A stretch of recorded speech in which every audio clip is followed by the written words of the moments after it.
in some ways, the necessity for this type of seminar is really superfluous. I think everybody understands the imperative of Kiruv V'chaikim, the idea that if HaKadosh Baruch Hu has children, I mean, imagine a family that would have 10 children and 8 of them went off the derech totally. Is it in a chama to a parent to say, well, you have 2 kids that are, following in the right way. Who cares about the other 8? That would be crazy. That certainly would not give a parent chizuk or strength. And kaviyachol lagabi HaKadosh Baruch Hu, if we live in a world where really 80% of the Jews in the world are not connected to Yiddishkeit, are not connected to Torah, then if you simply care about HaKadosh Baruch Hu's kavod, if you love HaKadosh Baruch Hu, you're going to try to bring the children back. That's why the Rambam says in Sefer HaMitzvahs that Kiruv V'chaikim is not only a bein adam lechaverei, it is not only the way I help another person, it is an expression of avas Hashem. How can you love HaKadosh Baruch Hu and not care about what happens to the children? It is also, of course, again, I don't have to repeat, we heard a beautiful talk before Mincha, v'yahavta l'reacha kameicha. If you really care about somebody, if I give you a cup of coffee, that's a kal v'chomer. If I give you life, I give you Torah, I give you mitzvos. How much more so? That's much more than a Starbucks or whatever it would be. So the imperative of Kiruv V'chaikim is, l'chara, I think, a very obvious point. It is very interesting. They tell the story that the Chazon Ish, who the first 50 years of his life, he kemat was a nister. He was very not involved in public affairs. He was in Vilna. This is before he came to Eretz Yisrael. Even then, he was working with people one-on-one, but he was not a man of the tzibor. And he was finally deciding, should he change his role in life? Should he assume a greater involvement in Klal Yisrael? And he went to ask the Chafetz Chaim. The Chafetz Chaim was the big gadol, the big shoyel, the one that everyone asked Eitz of. And he couldn't get to see the Chafetz Chaim privately. After all, the Chazon Ish wasn't so famous yet. So he's sitting in a crowd, and the Chafetz Chaim is speaking. And many people say they experienced this, that somehow the vort the Chafetz Chaim was saying to the crowd was exactly what they needed to hear. And the Chafetz Chaim was talking about the acharayas we have towards other Yidden. Even if that means we don't learn as much as we otherwise could learn. And the Chafetz Chaim said in his humility, look at me, he says, even I, the Chafetz Chaim said, I could have been a Talmid Chacham too, if I didn't spend so much time trying to help other Yidden. So anybody could be a Talmid Chacham if they're not involved in helping other people. But we're mechayev to help other people. And the Chazon Ish saw that was his answer from the Chafetz Chaim, how he would devote his life, and indeed he devoted the rest of his life. Of course, he continued to steig and learn and write svarim, but at the same time he spent so many of his hours helping others. So I think it's a davar pashut. In a sense, there's no reason to talk about this, other than to repeat things that everybody knows, because it gives them chizuk and it makes them recognize how important it is. But another aspect that we need to keep in mind is that Kiruv is too important to be left to the professionals. On one hand, Or Lagola, an excellent program, a first-rate program that prepares people for the world of Kiruv. But sometimes people think you need professional training, you need teacher training, you need to know all of the reasons why evolution is, doesn't fit, etc. And a person might say, I'm a regular Yid, I'm a regular Jew, I don't know all this stuff about evolution, I don't know age of the earth. How can I be Makarev Rechaikim? How can I be involved? They're going to ask me a question. How do I know the Torah was given at Mount Sinai? I believe it, but I don't necessarily know all of the proofs. What am I supposed to do? So because of that fear, people are moshech yad, people who are not necessarily outreach professionals, even if they're b'nai Torah, and even if they learn, they know how to learn. They don't want to get involved because they basically say, I don't have the answers to all these questions. Well, the secret actually is that the answers to the questions, the questions are important, the answers are important, they're also a chelik of Torah, but alibid the emes, that is not what makes or breaks a person's commitment to Yiddishkeit. A person is not going to decide to become from because you have proven to him the Torah was given at Har Sinai, and the reason is simply because taivas are so strong that just because, even if something is emes in their brain, there's a big distance between the brain and the stomach or whatever it would be, and all of the philosophical reasons in the world are not going to make a person change their life. And le'idach gisa, and on the other side of it as well. Even if there's going to be questions that you can't answer, I can't answer, no. Every person, there are many questions in Torah that we're not necessarily able to answer, no matter how many years you've been in this field. That also is not going to, a person's not going to say, oh, I'm becoming an apikaris because you haven't given me an adequate refutation of Darwin. What really makes people from, and what keeps people from, is the sense that they see that the derech HaTorah is a good way of life, that it creates good marriages, it creates good families, it's a Torah of chesed, of love, of care, of concern. Not in every case. Sometimes, we're not perfect either. We have many, many failures.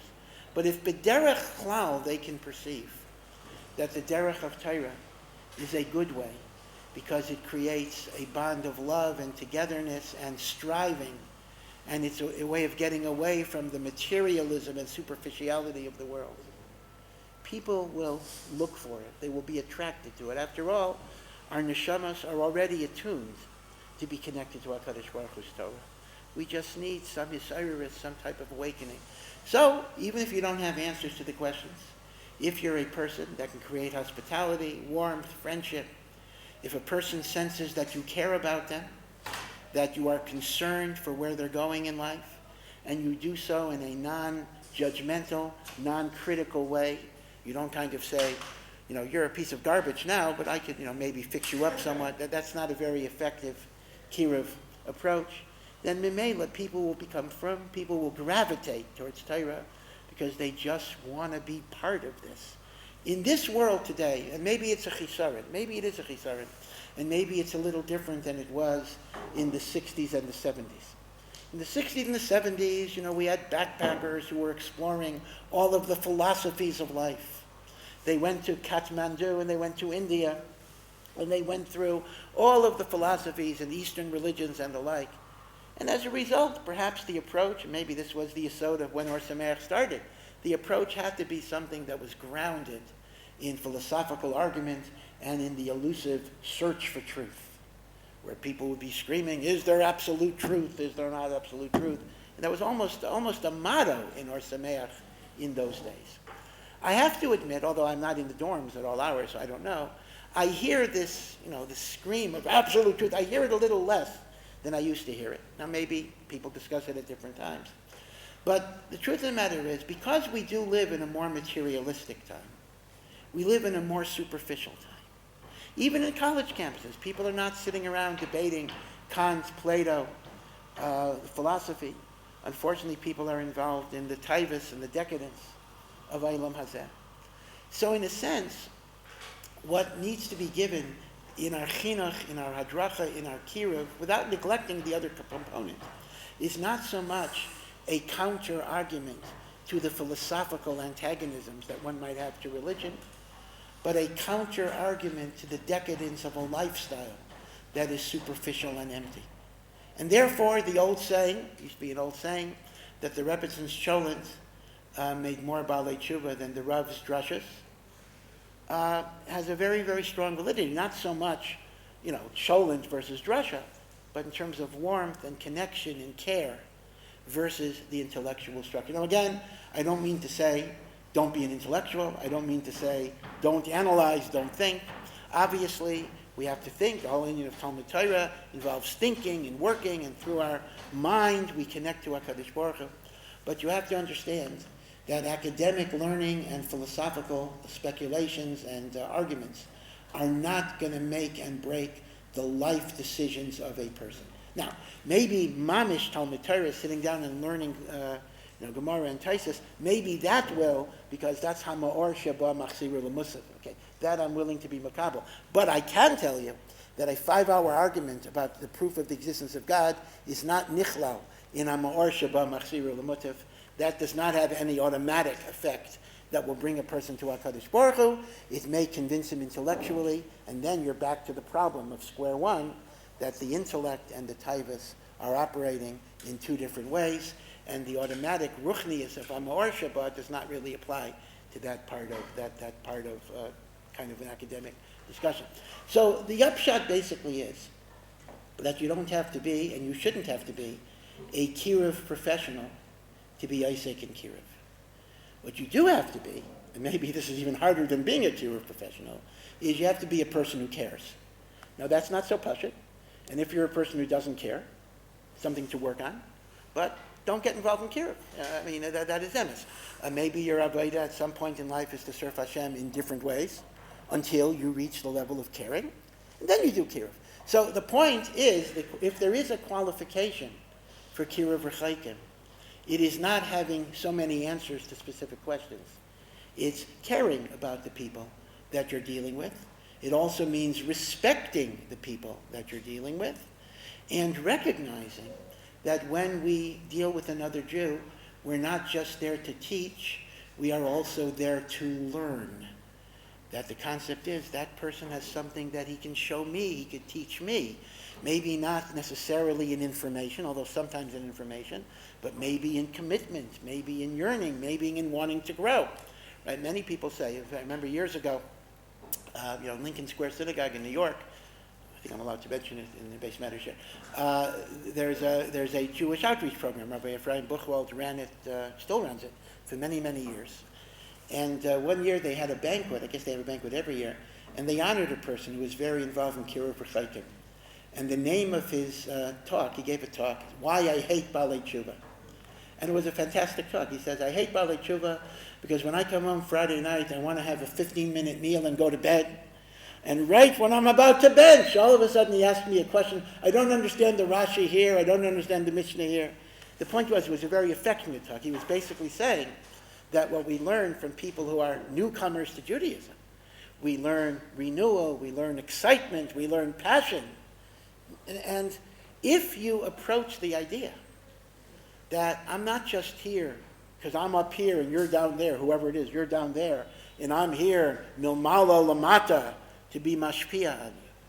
But if we understand it is a shared experience where we learn and we grow from each other, then you're ready to be a makarev. You're ready to do this job. You have respect for the person, you care for the person, you love the person, and you're willing to be open to what that person brings to the table as well. So even if you don't have definitive answers, you can say to the person, in fact, it's the same thing with a parent and a child. I don't know. Let's go learn. Let's open up a sefer and learn. Let's go ask a Rav or ask somebody that may know about this.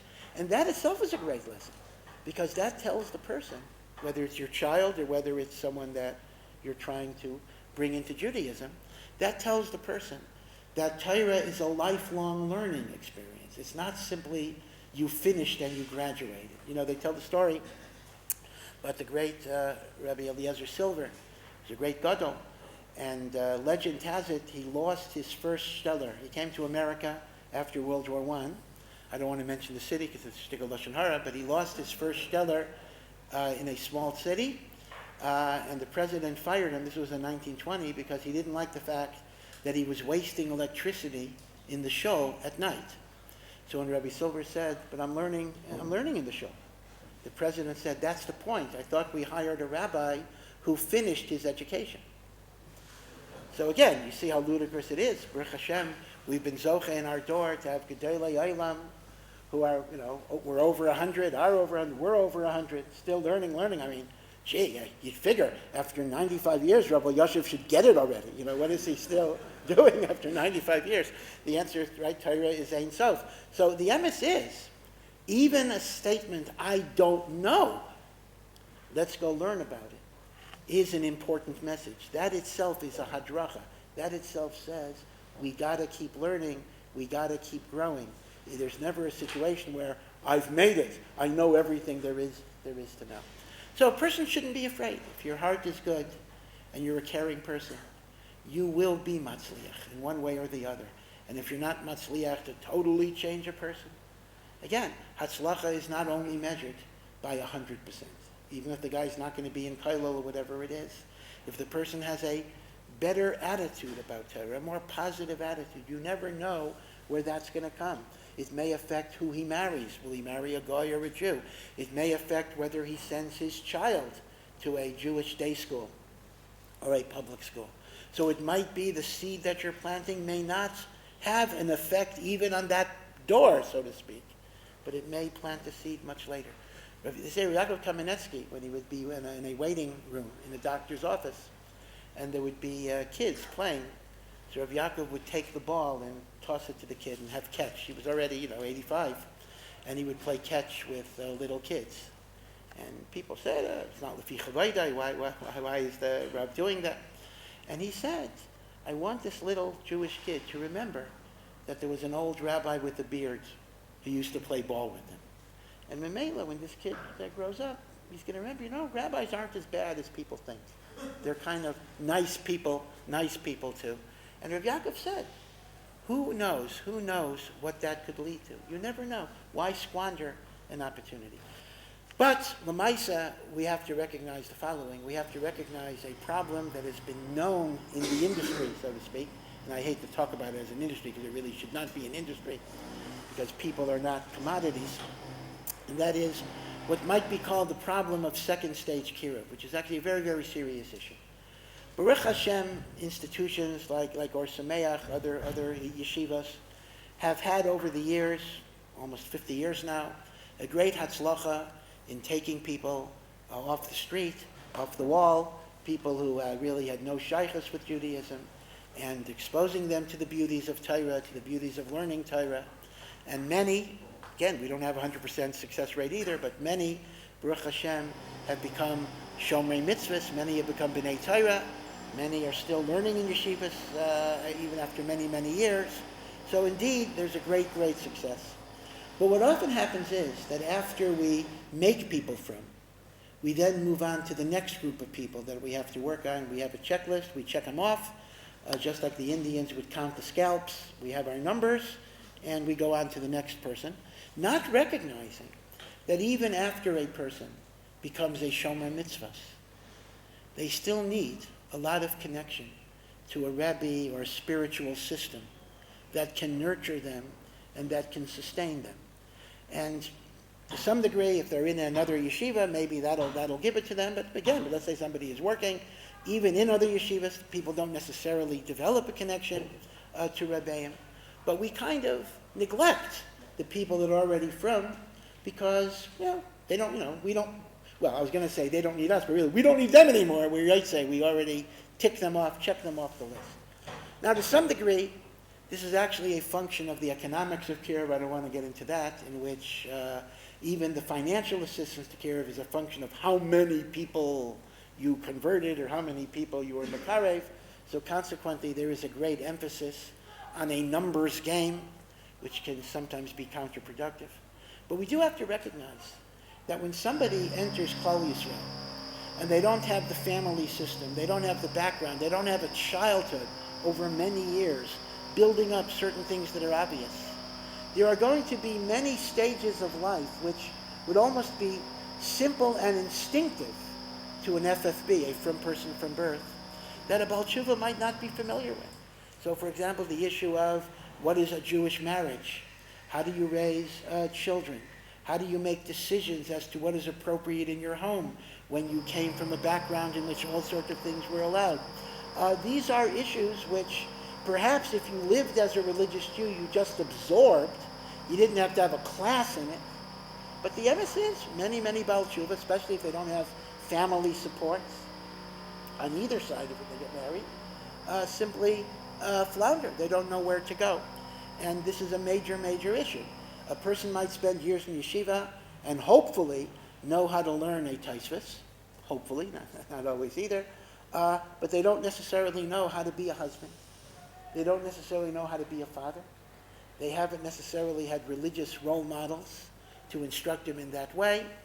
And this is really the crisis of what we might call second stage Kiruv, meaning somebody's already from, and then they face all the different questions of life, and they don't necessarily know where to go. And sometimes we are guilty. We who are involved in Jewish education, Kiruv education, are sometimes guilty of not remaining fully connected to those who have gone on, Baruch Hashem, to live a Torah life, but might not necessarily have the guidance and the hadracha that they need. So that's one thing to keep in mind, that just because somebody becomes a Shomer Shabbos, that is not the end of their chinuch. I mean, I'll give you an example. A few years ago, somebody asked me a shayla, a newly married chassan asked me a shayla. He asked me, how many minutes should he talk to his wife a week? Now, I could give him an answer, I suppose, but the very fact that the question was asked means there was something that was a little missing there. Like, why doesn't a person figure that out?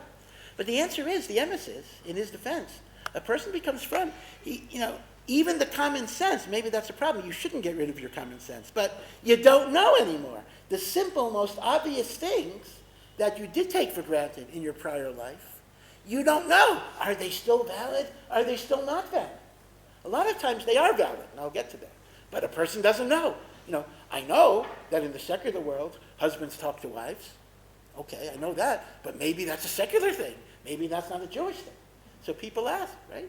So a person has to know, a Rebbe has to know, that even things that might be pashut and common sense have to be articulated, they have to be explained, not because our students lack intelligence. Baruch Hashem, we have brilliant students, very, very accomplished people, but simply because when you don't have an experience base to measure it against, you just don't know.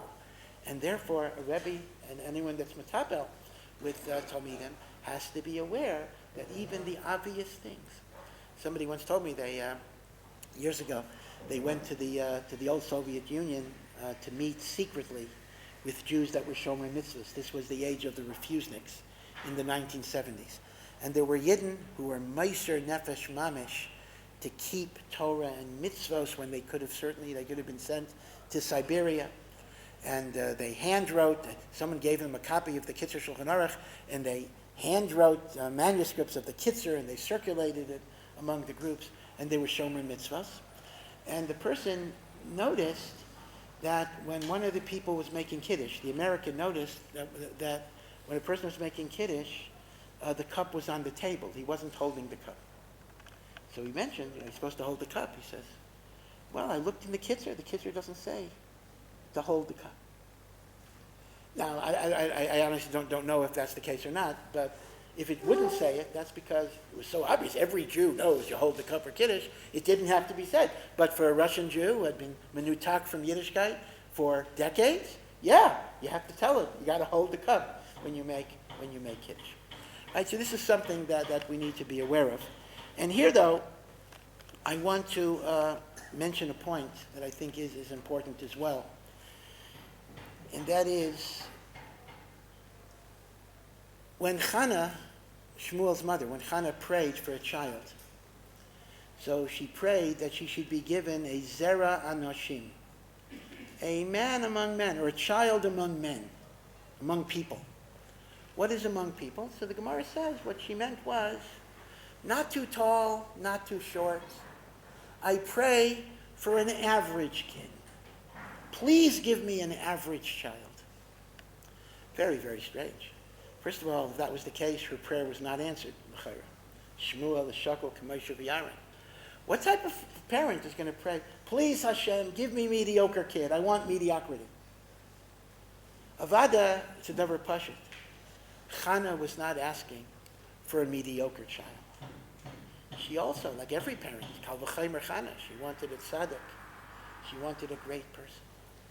But what she was asking for is, she wanted his greatness not to be distorted. She wanted all facets of his greatness to be in balance and coordinated. So in a sense, he was a normal person. When we say be normal, people sometimes look at that as kind of a curse. Normal? You just want me to be normal? I want to be special. I want to be exceptional. But the truth of the matter is, normality is a great bracha. Normality is the person that is Yeshe v'Yisek b'Torah b'Hasmada Rabbah, but knows the names of his children and their birthdays. Normality is the person that learns and steigs and grows in learning, but gets his wife flowers on her anniversary. Normality is the person who, again, is learning and being Isaac and Avodas Hashem, but when somebody says good morning to them, they don't say, Bittul Torah, don't interrupt me during Seder. There is, even in Torah, on some level, too much of a good thing, in which a person becomes obsessive and compulsive about one particular nakuda, and it's like a person who is lifting weights, in which you want to develop the strength of your pinky. So you lift, 1,000 pounds on your pinky, so you have a gigantic pinky, and the rest of your body is nothing, out of proportion, doesn't fit. Normal is all the pieces fit together. You understand that Torah is about being a certain person. Torah is about making you a certain person. It's not an end in and of itself, it's an emtsai towards making you who you have to be. And that is essentially a person in which all of the chalokim, shtim, all of the chalokim hang together. A balanced person. And the truth of the matter is, I think I want to blame to some degree the biographies of Gedolim for contributing to a misconception. Rav Hutner mentioned this many, many years ago. Well, the biographies have improved in recent years. Rav Hutner mentioned he didn't like Gedolim biographies. Why? Because the Gedolim biographies are all the same. They describe a 4-year-old finishing Bavli, and he made his Siyum on Yerushalmi at 5 years old. By 11, Kisvei Arizal, etc. And it talks about feats of super genius and super brilliance and super hasmada. And I read those stories. And what do I get from those stories? I'm impressed, I'm amazed, I'm entertained. But it's not nogay on me at all. It's not what I can do, and it's not anything I can aspire to. So all it does is give me a window into curiosities of the world.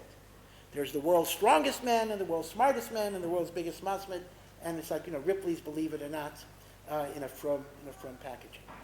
Rav Hutner timed it that the emphasis we have to know that Gedolim themselves had their struggles. Gedolim themselves had their nisyonos. And we need to know sometimes, again, there'd be a shayla of Lashon Hara, how much you could say, it is a shaylas chacham. But we need to know that they too had difficulties. And how they surmounted their difficulties is so inspirational to us. And we also need to know the balance in their character. There are biographies that talk about Gedolim not knowing their children's names. By and large, I want to tell you, I know firsthand that some of the biographical statements are false. They are not true. And they're trying to do something that creates an image that can be very, very destructive. When a Ben Torah might say, I shouldn't, recognize my children's birthdays because so-and-so didn't, even though it wasn't even true. So I just want to tell you a few maisim from my experience, and some of it is other experiences, about what it means for a gadol to be balanced. Now, a gadol in balance is a very interesting point, because if balance means everything hangs together, then that means as his greatness in Torah grows and grows and grows, the greatness in midos grows to the same degree. Otherwise, it wouldn't be in balance. Even if he had good midos and then became tremendously great in Torah, that would be an imbalance. That's like an overdeveloped pinky once again. So consequently, you will find among those who are the greatest in Torah, you will find the greatest in midos. Because that is normalcy, meaning you allow the Torah to be mashpia you, to make you into a certain type of person, and not simply say, learn, learn, learn, that's all you're supposed to do. So I mentioned it before, forgive me for mentioning it again. Rav Moshe Feinstein used to visit, I grew up in Hartford, Connecticut. Rav Moshe used to visit Hartford, Connecticut 2 weeks in the summer. He had a relative there, and we used to say, even as a kid, we used to make the joke, he wanted to go to the only place in the world where nobody would ask him any shilas for 2 weeks. That was kind of the community, but he was there. And it was towards the end of the school year. It was before summer vacation. And I was zocheh to be in the car that would take him to shul in the morning. I would go to Shachris before I went to school. I was in 4th grade. And I would sit in the car, and I remember everything. I remember I was watching him like a hawk.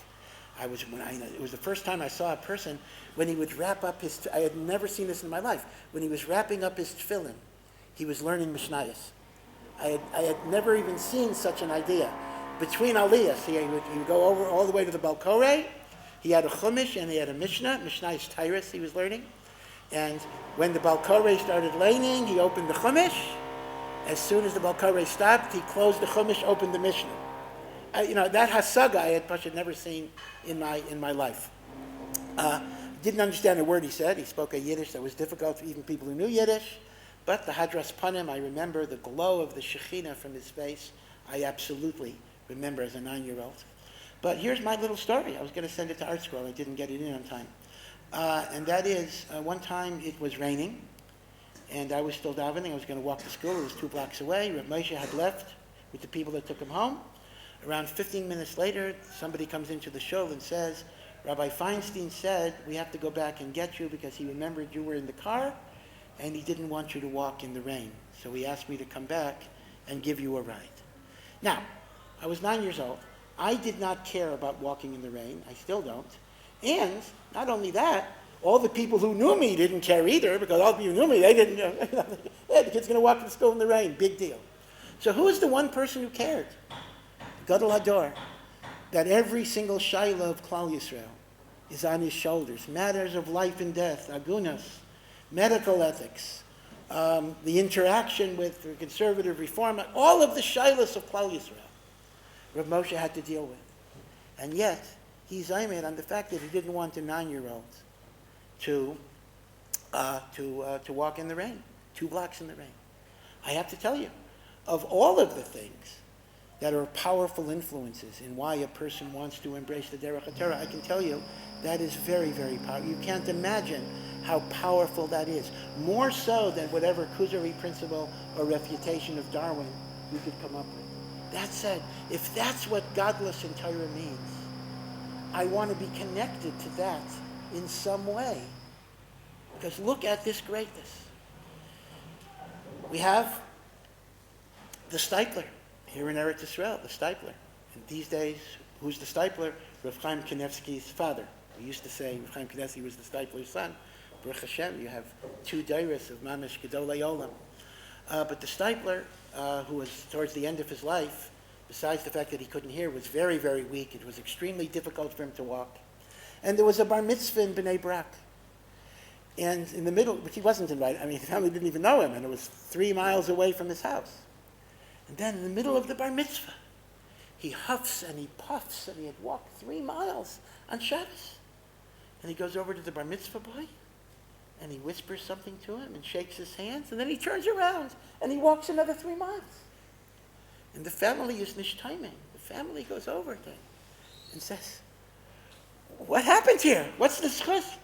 And he said, well, 4 years before, he was davening with his Zaidi in the Letterman Beis Knesset, the Steipler show. And he was carrying a gigantic machzor, a very big machzor that's the size of a Gemara for his Zaidi who couldn't read. And the Steipler told him, thought it was a Gemara, says, you shouldn't learn during davening, now is the Zman Tefillah. And when he showed the Steipler that this was a siddur, the Steipler says, I have to ask mechila from you. I hurt your feelings. But you're a katan. A katan cannot give mechila.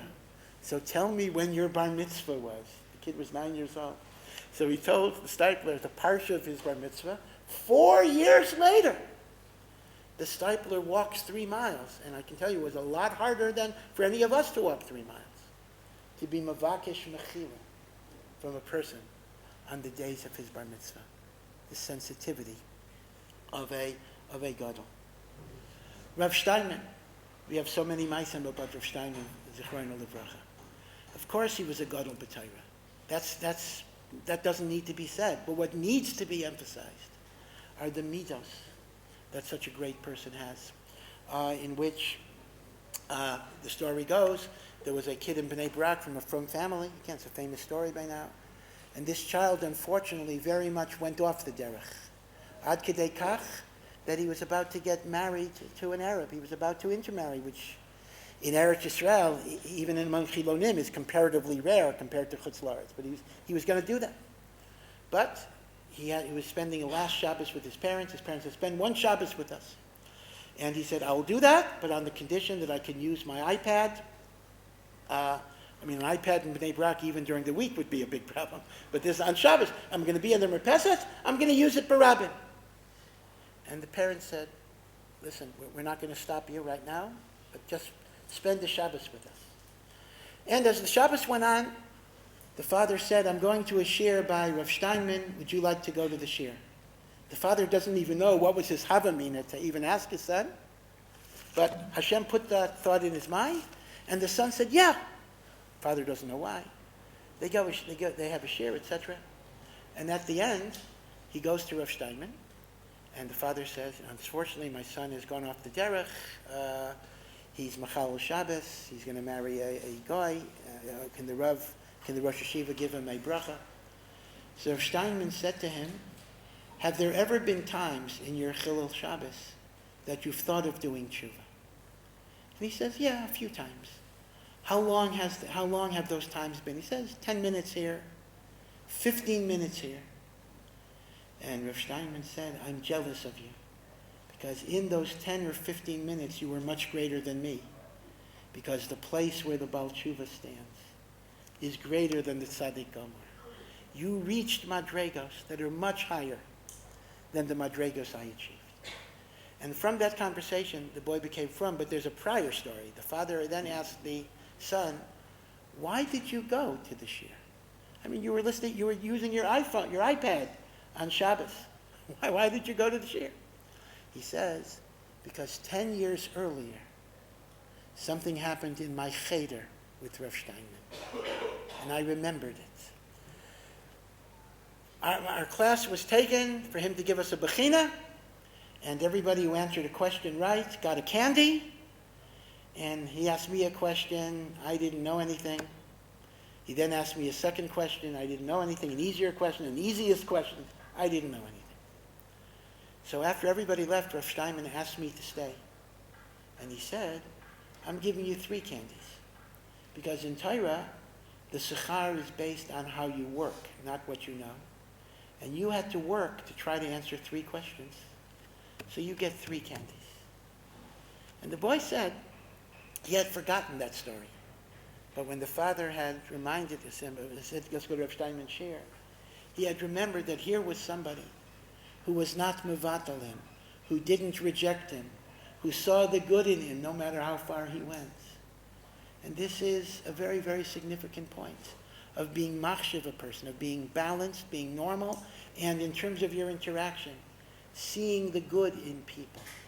And from that good is how they do tshuva. And that brings me to my final point. Again, the time is running out. And that is, there are 2 types of modalities of tshuva that a person can do. There is a tshuva that might be called an amputation. I reject my past. I no longer have a shaychus to it.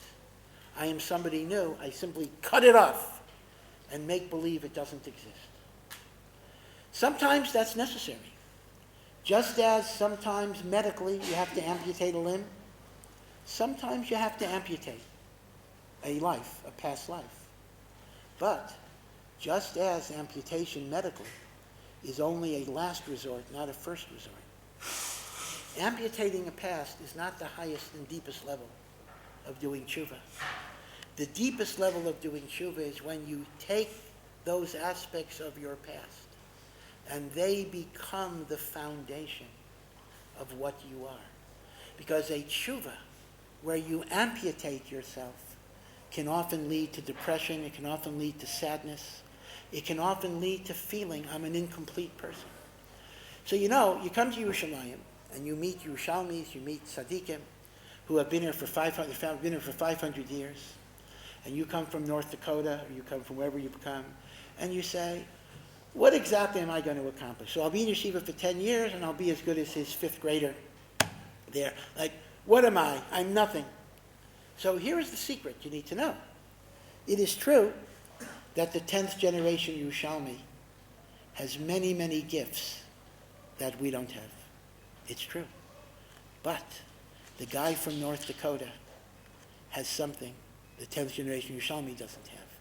If the Eibishter put your neshama in a certain place, in a certain environment, in a certain family, and you did not make a decision, this was not a function of your bechira, this is the environment you were put in, then the Eibishter is saying, the way you become close to him is from that environment itself. You may have to modify it, you have to direct it, but not by simply making believe it doesn't exist. Because then you're telling HaKadosh Baruch Hu, Hashem, you made a mistake, you just put me in the wrong place. Can't be. God does not make mistakes. So Memela, a much deeper tshuva than the tshuva of amputation, is the tshuva of transformation, where you take from the past, and that becomes your koyach. Just like a former drug addict can be a better addiction counselor because of the addiction than he would have been had he not had that at all. So he's not supposed to make believe he never was addicted. Lehepech, he draws on that, and that's his strength. Many of you remember, the older people remember the great Rosh Yeshiva of Mir of Nosson Tzvi Finkel. Now, he was not a Baal Tshuva, he grew up in a very chashuva family, but everyone knows the story. He grew up in Chicago, co-eds high school, on the basketball team, on the debating team. So, when he was nifter, tragically young, we did not expect it, when he was nifter, so the Hespedim all had a common theme. And the theme was, look at the fact that no matter what a lousy background somebody comes from, they can escape it and they can become great. Now, that is a message, and I'm asking, that is a message. But since I came from somewhat of a similar background, I was a little hurt, and I think maybe there's an opposite message. Again, it's Elav Yelav Divrei Elokim Chayim. It's not a stira. But I think there's an opposite message. That part of his greatness was not that he became a gadol, notwithstanding the environment he came from, but he used that environment as a chelik of his gadlus. Those who knew the Rosh Yeshiva know that one of his many, many kochos was his ability to relate to every type of American teenager. An American teenager comes to Eretz Yisrael and sees people learning all day for the first time in his life. He doesn't understand, like, what type of world is this? What are they doing? Even if he's Orthodox. And then he meets the Rosh Yeshiva of 7,000 Talmidim. And there must be a lot of awe and trepidation and fear. And all of a sudden, this bearded tzaddik starts talking about jump shots and hoops. I don't even know the basketball terms myself. And the kid is amazed. And he said, well, of course I know that. I was on the basketball team too. In other words, he did not deny where he came from. Lehepech, he used it as the source of how he connected to people and brought them up. This is not the tshuva of amputation. This is the tshuva of transformation. And we have to be careful. As mechanchim, as mekarvim, we want to help people move in the direction of Torah and mitzvahs. But that doesn't mean we have to call upon them to amputate. People have parents who are not religious. So is the message, forget about your parents. Well, the parents taught midos, derech eretz, decency. Aren't these things that we got from our parents, even if they're not religious? Honesty. Are these things that we simply make believe don't exist? One has to be very, very careful. Ideally, a tshuva should not involve cutting off family. It should not involve disassociating from parents. One has to obviously get piskei halacha regarding kashrus issues. I mean, there are going to be issues. But by and large, Yiddishkeit should build bridges and not destroy them. It should open doors and not close them. Rabbi Yashiv said that the primary mission of our generation is to make the name of Hashem beloved. Shem Shemaim Yisrael Al Yadecha.